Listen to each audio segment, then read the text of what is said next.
Come on, complicated. What I think we have to like about the Falcons is obviously they have a lot of talent on offense, but I think their defense played really well in the Super Bowl. They've also got a lot of young, talented pieces. I mean, I don't think that Grady Jarrett got the due that he was having when he was having a great season, but then had a big Super Bowl. Now I think everybody knows who he is. Vic Beasley's a good young player. He could even become more consistent. They'll get star cornerback Desmond Trufant back next year. It's a young, fast, athletic defense. If they start to catch up to the offense, I think they can feel half full. I think that's what it's all about, as a matter of fact, looking ahead is the speed. And in fact, it won the first 43 minutes of the Super Bowl against the juggernaut Patriots, and then Tom Brady erased all that. But yeah, you could feel awfully good about the way that defense was constructed. Watching I mean, they just had no answer early on, at least for that speed. It kills, as they say, Harmon. Speed kills. I've heard all that right, before. Money. You want to give us the half empty then? Oh boy. Well, what do you want? You want to go half full?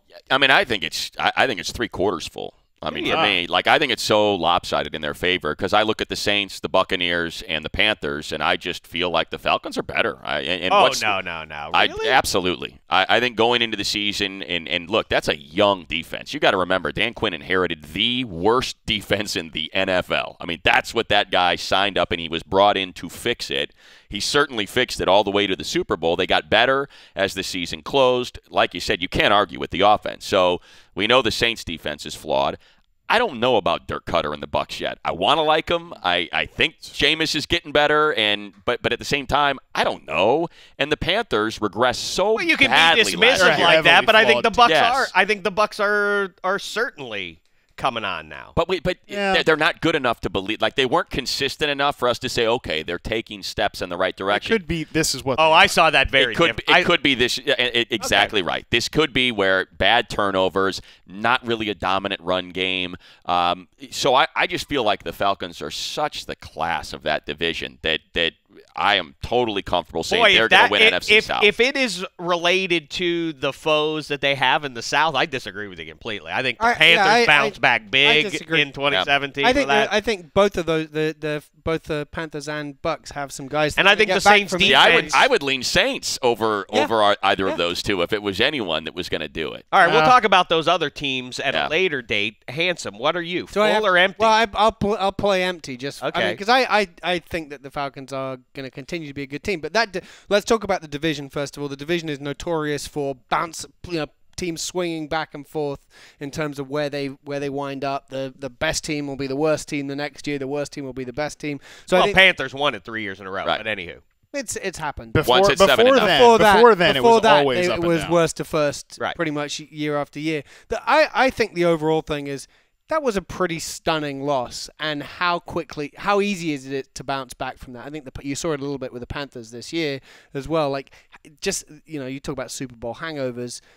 It's a young team. Is that something that really knocks their confidence? Well, I'll tell you a few things. First of all, thank you. One thing that over the last half decade, or maybe even a little bit more, the spot you don't want to be in. There's no science to this, but it's hard to argue against. You don't want to be the Super Bowl runner-up.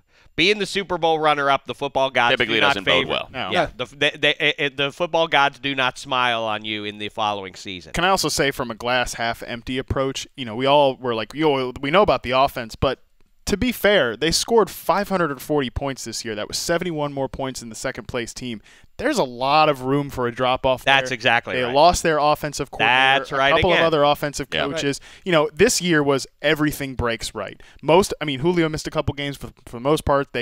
He missed a couple games, and he didn't play well in a few games as well. And Taylor Gabriel and Mohamed Sanu filled in there. They just didn't need to rely on him like they have in This goes back. They have more injuries, next year. How have teams, when Kyle Shanahan's lost, how have their quarterbacks fared?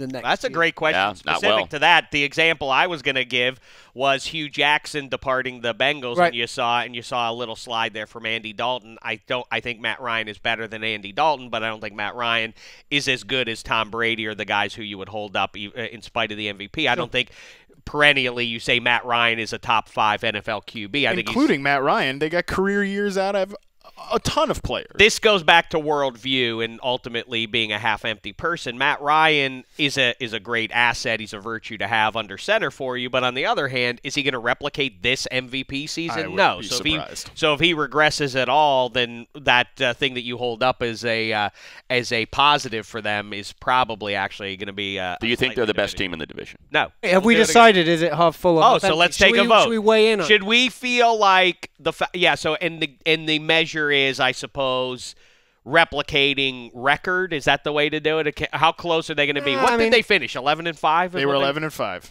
So 11-5. How about better or worse in their division? Okay. Yeah. Right? Yeah. Because record is you could still win. Record the is division. nebulous. I'm gonna Money, say, I start with you. I'll say half full. They're going to win the division again without Kyle Shanahan. I'd say half full. Half full. Okay, I go half empty, obviously. I'm going to go half empty too.